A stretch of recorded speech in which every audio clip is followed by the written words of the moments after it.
오늘 짜여진 프로그램 보니까 매우 알찬 것 같습니다. 저는 경제 쪽을 말씀을 드리고 니시노 준자 교수님은 외교, 국제관계 쪽, 그 다음에 정선장 박사님께서는 안보 쪽으로 해서 어떤 면에서는 서로 상호 보완적으로 또 그리고 어찌 보면은 플랜 A, 플랜 B라고 할 수 있는 그런 여러 접근법들이 논의될 것 같습니다. 먼저 제가 이제 북한 경제 쪽으로 말씀을 올리겠습니다.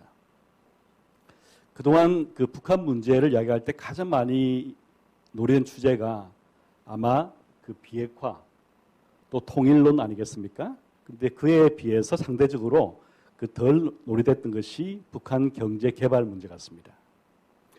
그래서 오늘 저는 이제 마지막 주제를 다룰 텐데요. 사실은 이 주제가 중요합니다. 우리가 왜 통일하는가 할 때도 제일 중요한 것이 북한 주민 문제 아니겠습니까? 즉 아까 전에 김준호 목사님께서 말씀하신 것처럼 북한 주민 생각하면 이 21세기에 이렇게 자유를 누리지 못하고 이 번영 기회를 박탈당한 분들이 얼마나 있겠습니까? 사실 경제 문제가 바로 그 문제 아니겠습니까? 북한 주민의 후생을 증가시켜야 한다 하는 것이 이 경제 개발이 왜 중요한가를 가장 잘 설명하는 것 같습니다. 두 번째는 이 경제 쪽은 어떤 면에서는 이 북한과 남한이 덜 싸우는 부분입니다. 경제 개발 쪽은 핵 문제 또 통일 문제는 이 남한과 북한의 이익이 혹은 이해관계가 엇갈리는 부분입니다. 하지만 경제 쪽은 덜 그런 부분이겠죠. 저는 마지막으로 특별히 이 북한 비핵화를 위해서도 경제가 매우 중요하다고 생각합니다. 한편에서는 제재를 하면서 또 다른 한편에서는 북한의 이 경제 개발의 가능성을 보여주는 것, 이것이 비핵화를 추동할 수 있는 힘이 될 수도 생각합니다. 왜 그러냐면은 아마 김정은은 비유하자 그러면 지금 핵을 쥐고 캄캄한 동굴 속에 앉아있는 국민 같습니다. 영구적으로 북한이 비핵화하려면 이 동굴 속에 빛이 비추어져야 되는데 그것은 핵을 가지 않더라도 새로운 대안을 가지고 북한이 살 수 있겠다 하는 그런 전망이 가능할 때 비핵화도 되겠죠. 그러면 그런 전망을 주는 것이 바로 저는 북한 경제 개발 전략 같습니다. 김정은이나 북한의 정책 결정자가 들어보고 이 방향으로 가는 것이 낫겠다 하고 판단할 때 저는 영구적으로 비핵화 가능할 것으로 생각합니다. 어찌 보면 오늘 드릴 말씀은 우리 국내에 정책 결정하시는 분들 또 우리 여론 또 우리 국민들뿐만 아니라 어떤 면에서는 북한 주민들 또 김정은에게도 저는 좀 들려주고 싶은 말입니다. 근데 북한 경제 발전 그러면 사실은 이게 쉽지 않은 문제입니다. 제가 체제 이행을 공부했는데 이 북한은 경제 발전을 위해서 세 가지 숙제를 풀어야 됩니다. 하나 풀기도 어렵습니다. 우리는 저개발국에서 성장하면서 소위 추격형 성장을 했습니다. 하나 숙제를 푼 거죠. 근데 북한은 세 개를 풀어야 됩니다. 지금 저개발국이니까 이 성장하기 위해서는 이게 추격을 해야 됩니다. 또 두 번째는 북한 체제는 사회주의 체제이기 때문에 자본주의 체제로 바꿔야 됩니다. 체제 이행이 필요합니다. 세 번째는 이 체제 이행을 잘하거나 또 성장을 빨리 하면 남북 경제 통합이 필요합니다. 즉 경제 통합, 체제 이행, 추격형 성장이라는 숙제를 동시에 풀어야 되는 과제를 북한이 안고 있습니다. 우리도 마찬가지겠죠. 그런데 이 세 가지를 동시에 푼 케이스는 없습니다. 이 독일만 보더라도 독일은 통일됐을 때에 이 저개발국이 아니기 때문에 동독은 추격형 성장은 필요 없습니다. 체제 이행과 이 동수도 간의 경제 통합이 필요했죠. 중국은 추격형 성장이 필요했고 체제 이행이 필요했지만 통합은 필요 없습니다. 그러니까 우리는 이 세 숙제를 풀어야 되고 이것은 그동안 어떤 경제도 경험하지 못한 중첩적인 과제입니다. 근데 그러면 왜 그러면 이 경제 통합이 중요하냐면은 첫 번째는 아마 지금 동북아 안보 전략 환경이 변한 것의 가장 중요한 차이는 이 블록 아니겠습니까? 즉 지금 중국과 뭐 러시아, 북한이 밀착되고 있고 또 반면에 이제 우리 가치를 같이 하는 국가들 미국, 일본, 한국 또 유럽 해서 함께 뭉치고 있는 그런 구조입니다. 이런 구조에 북한 문제가 들어오려면은 어찌 보면 남한과 북한이 이익을 같이 하고 그 다음에 이 블록화된 이 전체적인 세계 질서 가운데서도 이거는 다 동의 가능하다 하는 화두를 가지고 가지 않으면 어렵다 보여집니다. 중국도 동의하고 러시아도 오케이 그러고 미국이나 일본도 유럽도 환영할 수 있는 게 뭘까? 또 북한도 마찬가지고.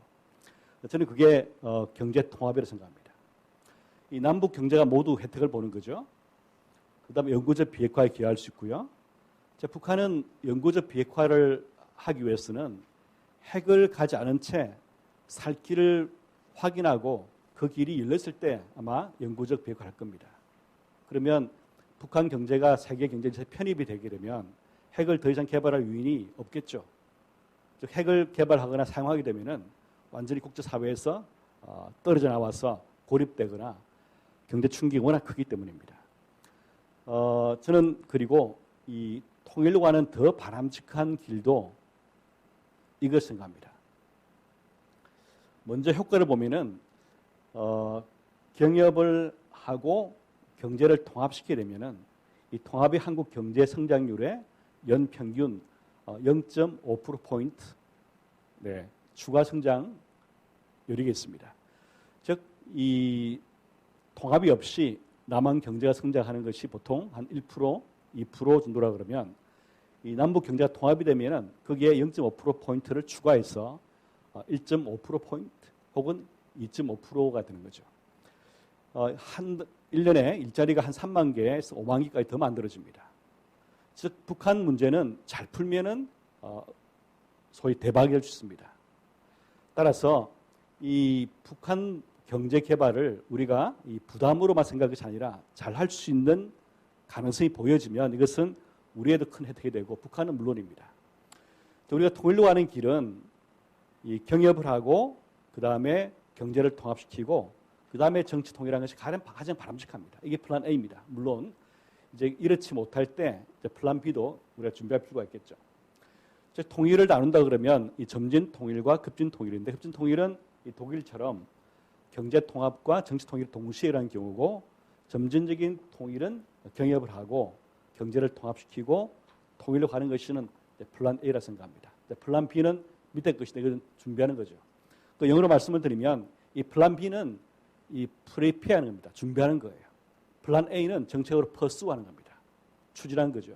이 차이를 저는 좀 가지고 봐야 합니다. 그리고 왜 그러면 플랜 B가 왜 플랜 B냐?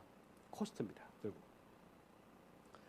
이 동독이 서독과 통일된 이후에 서독이 동독에 준 보조금 규모가 우리 한 하루 한 3,000조 원 됩니다. 근데 옛날에 이제 물가기 때문에 지금 물가는 더 올라왔겠죠. 근데 사실은 독일이 이 통일 과정에 쓴 비용보다 아마 남한은 북한이 더 많은 돈 써야 될 겁니다. 그 이유는 인구 비가 서독이 통일 독일에서 80% 아니겠습니까? 그러면 서독 주민 4명이 동독 주민 1명을 부양하는데 이 남한과 북한의 인구 비를 보면 남한 주민 2명이 북한 주민 1명을 부양하는 거죠. 근데 부양해야 되는 인컴의 갭도 매우 큰 차이가 있습니다. 동서독은 동독의 1인당 GDP가 서독의 30%. 그런데 지금 북한의 GDP는 1인당 GDP는 $1,000가 안 되거든요. 그 남한의 3%가 안 됩니다.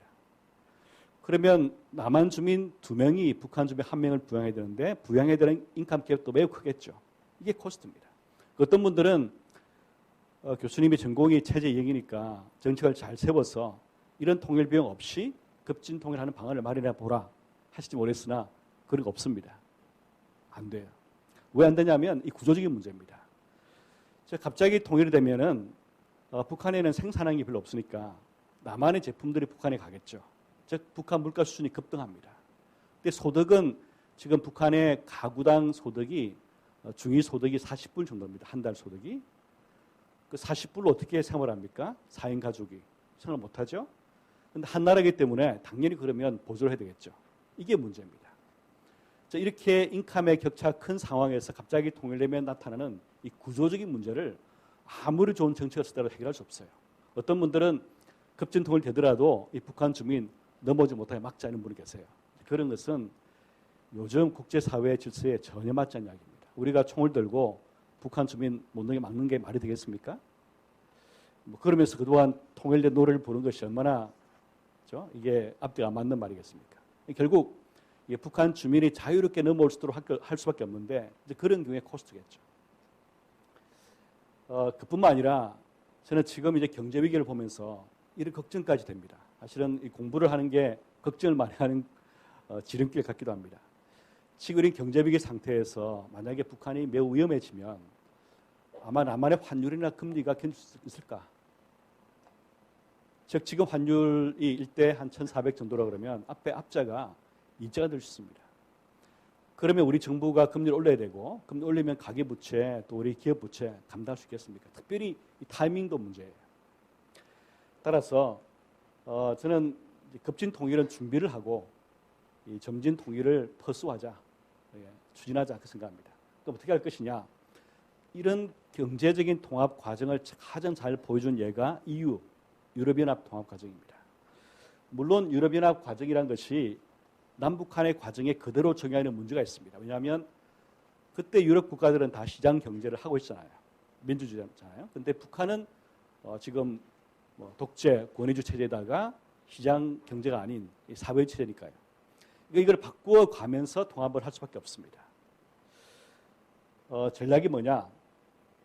즉 첫 번째는 아마 남한의 물건들이 북한에 가기 전에 북한 물건들이 남한에 오는 거죠. 우리가 관세를 붙지 않고 사주는 거죠. 그러니까 북한이 발전하고 그러니까 시간 지나면 남한 물건들이 북한도 가고 그 다음에 남한 자본이 북한에 들어가고 이런 과정 아니겠습니까? 그러다가 나중에 유럽 연합의 유로존처럼 남북 화폐를 통합시키라고. 근데 그러면서 마지막에는 아마 재정까지 통합되면은 그거는 정치 통일입니다. 즉 한 나라의 재정을 통합한다는 것은 이 정치고 단일 주권 체제입니다. 그런데 이제 이 유럽 통합과 남북 통합은 근본적인 문제가 제도의 차이, 그 다음에 경제 발전 단계의 차이겠습니다. 즉 남한의 일당 국민 소득은 35,000불이고 북한은 800불 정도인데 이게 이제 통합되는 게 참 어렵겠죠. 전략이 필요합니다. 그래서 전략은 제가 간단하게 이렇게 말씀을 드리고 하나 이제 강조하고 싶은 거 두 개 강조하고 싶습니다. 어떻게 할 것이냐? 첫 번째는 이제 왜 경협을 해야 되는가? 자, 많은 분들이 경협을 해야 되는 이유를 비핵화를 해서 생각하는데 저는 그게 순서가 잘못된 걸 생각합니다.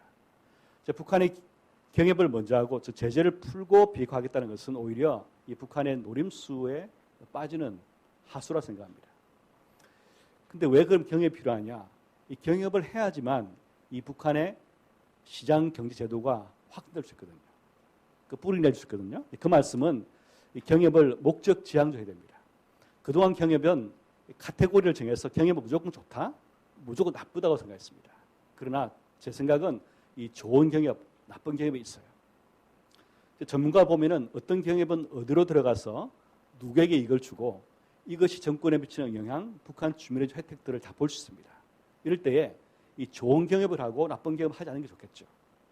경협도 좋다, 나쁘다는 아주 원론적인 원칙인 논의에서 벗어나서 어떤 경협을 할 것인가, 어떤 경협을 하지 말 것인가를 생각해야 된다고 생각합니다. 두 번째는 지식 공유 사업입니다. 즉 북한의 캄캄한 동굴에 있는 김정은 정권의 햇빛을 비춰주려면 결국 지식이 필요합니다. 어떤 단계에 따르더라도 우리 남한은 북한의 그 팩트, 올바른 사실을 많이 알리 노력을 할 필요가 있습니다. 어떤 경로든을 통해서라도 말씀이죠. 그래서 북한 주민, 특별히 이 북한의 관료들이나 또 김정은 스스로도 새로운 시각의 사기를 볼 수 있도록 그런 지식 공유 사업이 필요하다고 생각합니다. 제가 이런 비핵화야 개혁 개방에 따른 경협의 전전을 이렇게 그림으로 설명했고요. 하지만 이제 경협의 가능성도 있지만 한계도 있겠죠. 특별히 경협 그러면 개성공단 이렇게 생각하시는데 만약에 남북이 급속도로 경제 통합이 되면 개성공단은 10년 못 버틸 겁니다. 저임금 기반의 개성공단은 인건비로 경제하는 거 아니겠습니까? 근데 북한이 개방되게 되면 임금이 급속으로 올라갈 거예요. 또 북한의 환율이 절찬될 겁니다. 개성공단식의 이 저임금 기반의 특구는 사실은 북한이 개혁 개방 안 하면 오래 가지만 개혁 개방 하면 빨리 문을 닫아야 됩니다. 이런 특구는 시한부 특구입니다. 오히려 저는 좀 더 다른 생각할 필요가 있을 것 같습니다. 즉 어떤 면에서는 북한이 핵까지 포기할까 말까 생각할 정도로 어트랙티브하는 경협이라는 것은 북한의 단번 도약이 되는 경협 아니겠습니까? 그런 발전 전략 아니겠습니까? 근데 그렇게 있으면 좋은데 가장 큰 제약 조건은 이 북한 인적 자본입니다.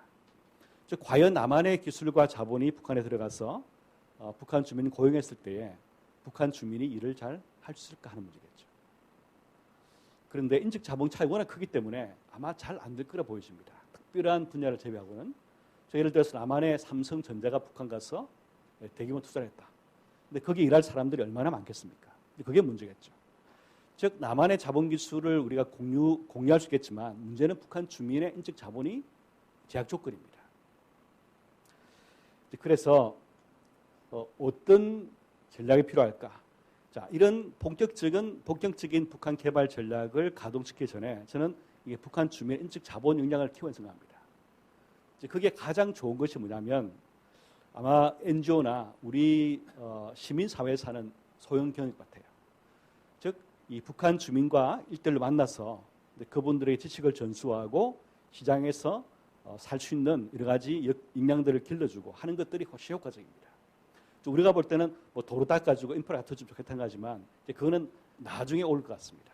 오히려 더 근본적인 문제는 이 북한 주민의 인적 역량을 배양하는 겁니다. 그래서 저는 어떤 경험이 좋으냐? 이 목적 지향적 생각합니다. 다시 말씀드리면 이 북한의 개혁 개방을 촉진하는 경험이냐? 북한 주민의 인적 자본을 증가시키느냐? 북한 시장화에 도움이 되느냐? 하는 그런 시각에서 경협을 볼 필요가 있습니다. 이래 볼 때 어떤 분들이 말씀하는 경협 중에서 인프라 깔아주는 거. 저는 그렇게 좋지 않다고 생각합니다. 지금 단계에서. 왜냐하면 인프라 깔아주는 것이 북한 인적 자본 배양에 얼마나 도움되겠습니까? 물론 북한 시장화만 도움되겠지만 뭐 그게 큰 문제는 아니겠죠. 북한에 가장 필요한 것은 도로 위를 달릴 또 기차에 실을 수 있는 물건을 만든 겁니다. 그런데 그런 물건을 만들기 위해서는 북한 제도가 바뀌어야 되겠죠. 북한에 효율적인 사회기업이 생겨야 되는데 지금같이 다 추구하는 국유기업들이 뭘 만들어서 기차 위에 싣겠습니까? 도로 위를 달리겠습니까? 이게 문제 아니겠습니까? 그러면 필요한 것은 북한의 시장이 더 편만해져서 이 사유기업들이 생겨나고 또 북한 주민들이 일을 잘할 수 있도록 도와주는 것. 그게 더 필요하겠죠. 그런 식으로 경협을 새롭게 봐야 된다고 생각합니다. 그러면 그게 가능할까요? 저는 아주 낙관하지 않지만 가능하다고 생각합니다. 왜냐하면 이 북한의 시장화라는 것은 어떤 사회주의에서 한 번도 경험해보지 못한 전무후무한 아주 유니크한 시장화가 있습니다. 제가 소련의 그 비밀문서 보관소에서 그 문서를 보니까 예전 소련에서도 시장이 있습니다. 이게 주로 이제 불법적인 거겠죠. 시장에서 벌어들인 소련 가계 소득의 그 시장 소득의 비중은 한 16% 정도였습니다. 즉 100 중에서 16%를 시장 활동을 통해 벌었어요. 그러니까 뭐 장사를 하거나 이 본래 사회적 하면 안 되는 거예요. 아니면 조그만 뭐 기업을 하는 사람도 있고 말이죠. 그런데 북한은 얼마나 시장 비중이 크냐? 가계 소득을 보면은 거의 90% 이상입니다. 70%가 일단 제가 말씀드리는데 90% 해도 관이 아니에요. 이만큼 시장 소득을 통해서 먹고 사는 사회주의 체제는 전혀 없었고 앞으로 없을 것이다. 그런데 시장 활동하게 되면 의식이 바뀝니다. 또 시장은 누룩 같아서 제도를 부식합니다. 이게 이제 북한이 그동안에 고날 행군 이후에 그래야 될 과정이었습니다. 따라서 그걸 잘 활용하자. 어떻게 활용할 것이냐? 이제 북한에도 비공식 사유화가 조그만 기업들은 일어나고 있습니다. 이 고깃배 같은 경우는 지금 개인 사유가 많이 됐습니다. 본래는 고깃배도 국가가 소유되는데 기관에 돈이 없으니까 파는 거죠, 개인들에게. 그럼 개인들이 그걸 사서 고기를 잡아서 이제 시장에 팔기도 하고 수출하기도 하고 이런 거 아니겠습니까? 물론 지금 그런 제재 품목에 들어가 있는데 사실 이게 어떤 식으로 되냐면은 시장이 커지니까 돈을 버는 사람들은 시장에서 돈을 버는 주민들 혹은 밀수한 사람들 외화벌이꾼들입니다. 이런 사람들이 이제 관료에게 뇌물을 주는 거죠. 관료들은 눈을 감는 거죠. 그래서 조그마한 기업들이나 이런 것들은 괜히 팔리고 있습니다. 이걸 더 밀어붙이게 되면 이 관료와 시장 사이의 정경유착이 아니라 관경유착이 북한의 사회를 촉진하고, 시장 경제화라는 것은 기본적으로 사유와 자유화거든요. 이런 식으로 추동하게 되면 아마 그 제도적인 변화의 문이 열릴 수 있다고 생각합니다. 열릴 것이라는 것은 너무 과감한 말씀이고요. 그래서 경협의 그 종류가 중요하다는 말씀이고요. 그다음에 두 번째로 이제 경협과 동시에 체제를 이행해야 되는데 이 두 과정은 조응될 필요가 있습니다. 갑자기 북한이 체제행을 할 수도 없고, 또 갑자기 남북 경제가 통합이 되는 것도 바람직하지 못해요. 그러면 이 남한과 북한의 경제의 차이 때문에 이 통합까지 엉클어지거나 아니면 남한이 큰 비용을 지불해야 됩니다. 그래서 이 체제 이행과 이 통합 단계를 조응할 필요가 있다 하는 것이고요. 이제 마지막으로 추격형 성장할 때 아마 김정은 생각은 핵이 없으면 불안하겠죠. 하지만 알을 사실은 핵을 쥐게 되면 경제는 끝난 겁니다. 저는 핵을 쥔 북한이 경제 개발 안 되고 생각합니다. 즉 북한이 핵을 갖고 있으면 미국 또 유엔 체제는 안 풀리겠죠.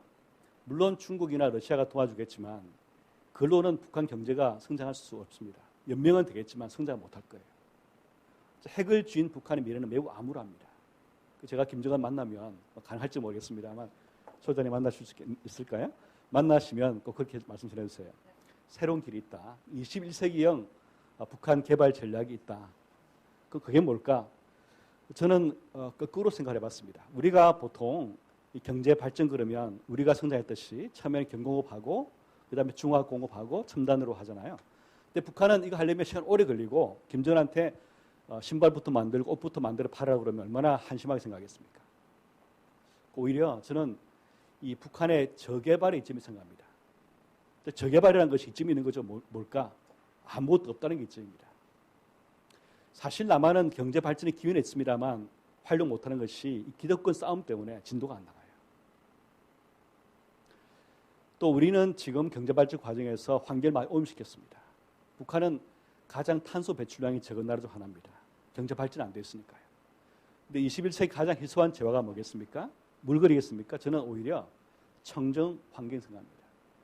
이 청정 환경을 가장 잘 갖춘 곳이 북한입니다. 어떤 면에서. 공장이 별로 없으니까요. 그래서 저는 오히려 북한을 어떻게 개발할 것인가? 21세기형 개발하자. 가장 북한이 갖고 있는 이점을 활용하는 개발인데 그것은 아마 북한을 동아시아 알프스로 만든 것 같습니다. 중국 사람도 와서 살고 싶고 남한 사람도 살고 싶거나 관광하고 싶고 전 세계가 오고 싶은 곳. 이 동아시아는 지금 어떤 면에서는 환경 오염 많이 됐지 않습니까? 하지만 남아있는 이 북한이라는 열리지 않은 이 저개발 환경을 활용해서 이 산림 기반으로 이 산림과 동시에 다른 사업들 결합을 시키고 뭐 산림 관광이라든지 관광 의료라든지 결합시켜서 뭐 DMZ 그다음에 원산, 금강산, 개마공원, 백두산. 제가 대충 계산해 보니까 GDP 한 15% 정도는 이런 산림 기반형으로 성장 가능하겠더라고요. 이게 굉장히 큰 이점입니다. 이게 관광 기여도 태국 12% 나와 있고요. 그래서 저는 약간 크게 말하면 신금수강산 같습니다.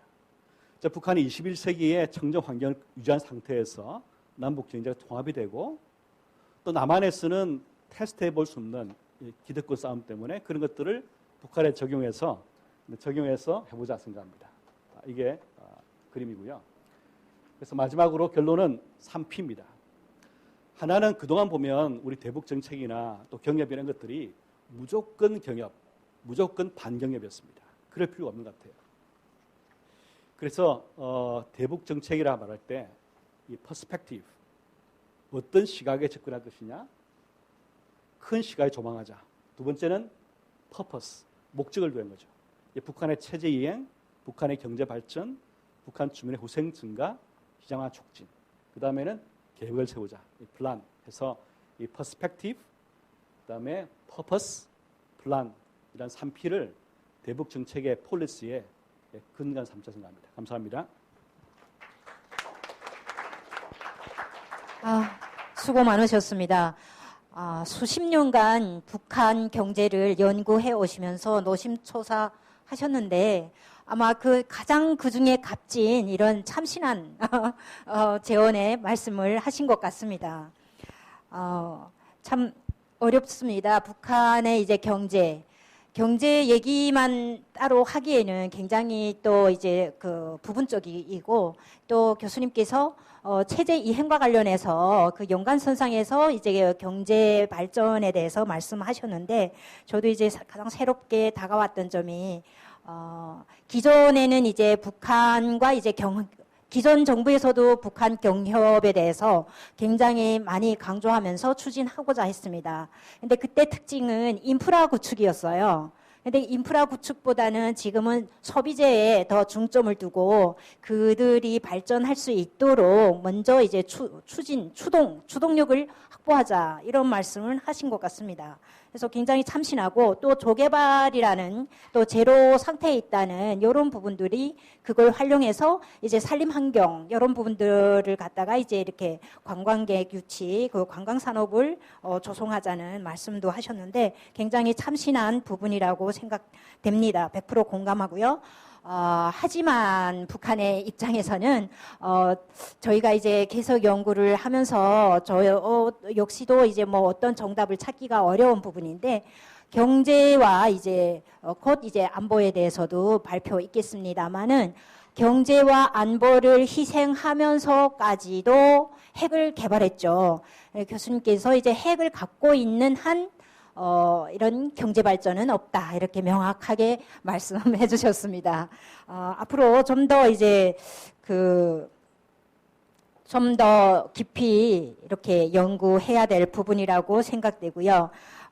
그리고 이제 시장화가 사실상 우리가 그동안 생각했던 시장화를 굉장히 많이 추진했죠. 2003년에 어쩔 수 없이 종합시장 제도화를 해놓고 이제 수십 년간 이제 이렇게 시장을 가동하고 있는데 사실상 시장이 가동되면 변화가 된다 이런 기대도 굉장히 많이 했습니다. 하지만 그런 변화는 지금 김정은 시대 들어와서 함축해서 김정은 시대 10년을 총화하라고 하면 혈통국가 제도화로 변화된 것 아닌가 이렇게도 설명할 수가 있을 것 같습니다. 뭐 여러 가지 이제 문제의식을 하도록 이제 가르침을 주셨는데 정말 수고 많으셨고요. 감사드립니다.